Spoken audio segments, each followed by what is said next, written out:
제사장 엘리의 가정은 잘 나가던 가문이었습니다. 지금으로 말하면 대통령과 같은 위치입니다. 그러나 아들들은 제사를 드리러 온 여인들을 간음하였고 하나님께 드리는 제일 좋은 제물을 횡령하여 자신의 먹거리로 삼았습니다. 아버지 엘리는 자식들의 만행을 방치했습니다. 그런 만행은 반드시 불행한 결과를 가져오게 되어 있습니다. 블레셋과 전쟁이 일어났습니다.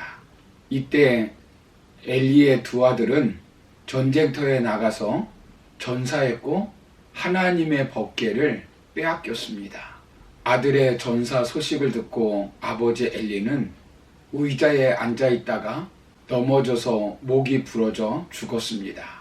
분만일이 다가온 그의 며느리는 이 소식을 듣고 죽어가면서 아이를 낳고 아이의 이름을 이가봇이라고 지었습니다. 즉 영광이 이스라엘에서 떠났다라는 뜻입니다. 하나님의 영광을 횡령하고 하나님의 영광을 먹칠하다가 결국 추락하고 말았습니다. 사랑하는 성도 여러분, 하나님께 돌려야 할 영광을 자신들이 가로챈 것입니다. 주어진 것으로 하나님께 영광을 돌리는 것이 아니라 하나님께 욕을 돌린 것입니다.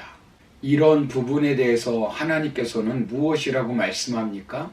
이사야서 48장 11절을 보시면 나는 나를 위하여 일을 이룰 것이라. 어찌 내 이름을 욕되게 하리요. 내 영광을 자른 자에게 주지 아니하리라 라고 말씀합니다. 하나님은 분명히 말씀하십니다.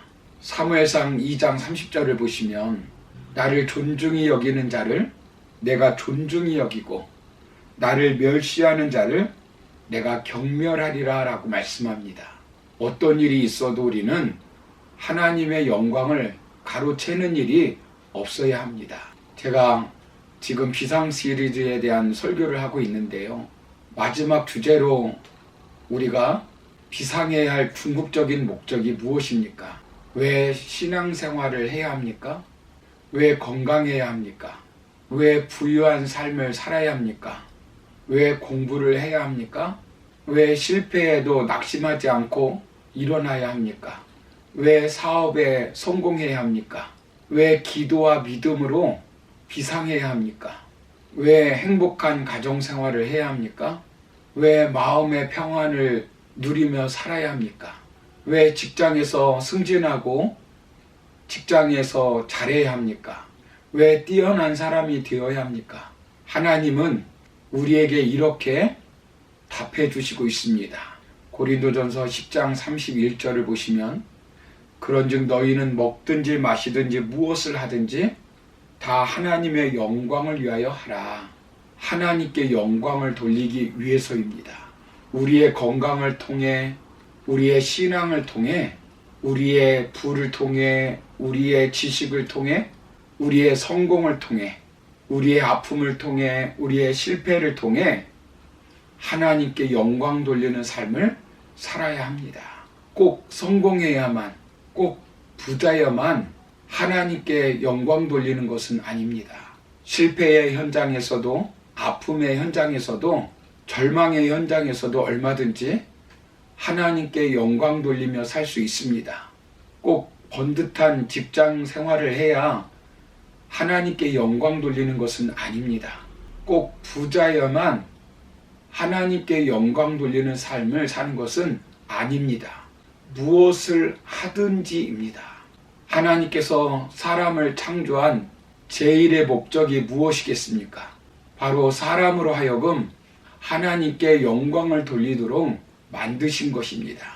이사야서 43장 7절을 보시면 내가 내 영광을 위하여 창조한 자라고 말씀합니다. 사람뿐만 아니라 모든 피조세계도 하나님의 영광을 위해서 창조하셨다라고 시편 19편에서 말씀하고 있습니다.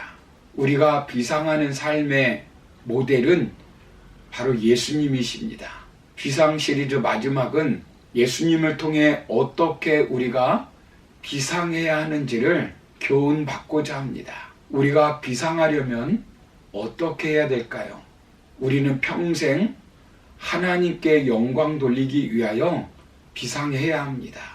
오늘 말씀은 예수님께서 십자가를 지시기 전에 대제사장으로서 하신 기도입니다.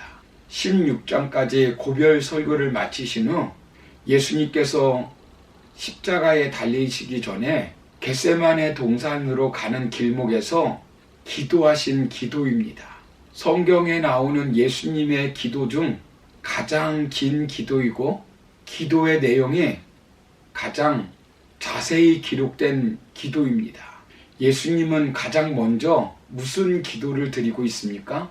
본문 1절의 말씀을 보시면 예수께서 이 말씀을 하시고 눈을 들어 하늘을 우러러 이르시되 아버지여 때가 이르러 싸우니 아들을 영화롭게 하사 아들로 아버지를 영화롭게 하게 하옵소서라고 말씀합니다.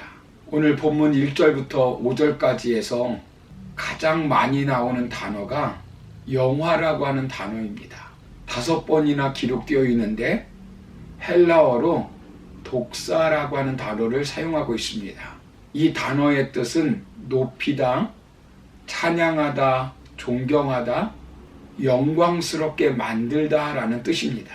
오직 하나님만 영광을 받으시고 아버지만 찬양을 받으시고 아버지만 존귀함을 받으시라는 기도입니다. 예수님은 얼마 있다 십자가를 짊어지셔야 합니다. 죽음이 눈앞에 있습니다. 고통이 다가오고 있습니다. 그런데 예수님은 자신을 위해 기도할 때 살려달라고 기도하지 않습니다. 수많은 사람들에게 비난을 받으며 십자가를 져야 하지만 예수님은 삶을 통해 하나님께 영광을 돌리는 삶을 살고 있습니다. 하나님께 영광을 돌리기를 원하는 기도입니다. 예수님의 삶을 통해 오직 하나님께 영광을 돌리기 위한 기도입니다. 우리가 이 땅에서 잠깐 살다가 세상에서 추락하는 인생이 아니라 비상하는 인생을 살아야 합니다. 그러기 위해서 우리는 어떻게 해야 될까요? 하나님께 영광을 돌리는 일에 초점을 맞추고 살아야 합니다. 사업을 하든 공부를 하든 목회를 하든 직장 생활을 하든 자녀 교육을 시키든 무엇을 하든지 하나님께 영광을 돌려야겠다는 분명한 인생의 목표를 세우는 것입니다. 어떤 어려운 현실 속에서도 하나님께 영광을 돌리겠다는 삶의 분명한 목표를 가져야 합니다. 사람이란 극단적인 상황이 올 때 그 사람의 진 면목을 알 수 있는 것입니다. 좋을 때는 모든 사람들이 다 좋게 대하는 법입니다. 자신이 고달플 때나 환경이 어려울 때나 질병에 걸렸을 때나 문제가 제대로 풀리지 않았을 때 사람은 그 진면목이 나타나는 것입니다. 좋을 때 친구는 좋을 때 친구보다 어려움이 있을 때 친구가 진정한 친구입니다. 예수님의 관심은 어떤 때이든지 오직 하나님께 영광을 돌리는 삶을 사셨습니다. 그리고 오직 하나님의 영광을 드러내기를 원하셨습니다. 공생애를 시작할 때 사탄이 예수님을 시험합니다. 예수님을 높은 산으로 올라가게 해서 천하만국과 그 영광을 보여주면서 만일 내게 엎드려 경배하면 이 모든 것을 내게 주리라라고 사탄이 말합니다. 이때 예수님이 무엇이라고 말씀합니까? 마태복음 4장 10절을 보시면 사단아 물러가라 기록되었을 때 주 너의 하나님께 경배하고 다만 그를 섬기라 하였느니라 라고 말씀합니다. 예수님은 하나님의 영광을 횡령하지 않았습니다. 아담은 에덴 동산에서 사탄의 유혹에 넘어가 하나님처럼 되려고 하나님의 영광을 횡령하다 추락하였습니다.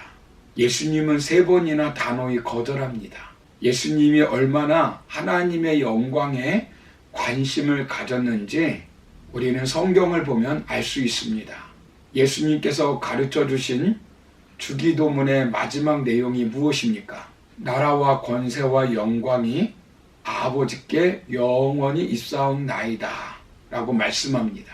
십자가를 예언하면서 기도하는 기도가 무엇입니까? 요한복음 12장 28절을 보시면 아버지여 아버지의 이름을 영광스럽게 하옵소서라고 고백합니다. 오늘 마지막 기도도 하나님의 영광을 위해서입니다. 예수님은 오늘 저와 여러분들에게 말씀합니다. 이같이 너희 빛을 사람 앞에 비치게 하여 저희로 너희 착한 행실을 보고 하늘에 계신 너희 아버지께 영광을 돌리게 하라. 사랑하는 성도 여러분, 오늘 우리가 살아갈 때 하나님의 영광을 위해서 살아가시기 바랍니다. 내가 하는 일을 통해서 직장에서나 사업장에서나 학교에서나 하나님의 영광을 위해서 살아가는 일에 초점을 맞춰야 합니다. 이것이 우리가 이 땅에서 사는 목적이요 하나님께서 기뻐하시는 것입니다. 그러므로 오늘도 우리가 삶의 현장에서 하나님의 영광을 위해 비상하는 삶을 살아가는 우리 모두가 되기를 주님의 이름으로 축원합니다. 감사합니다.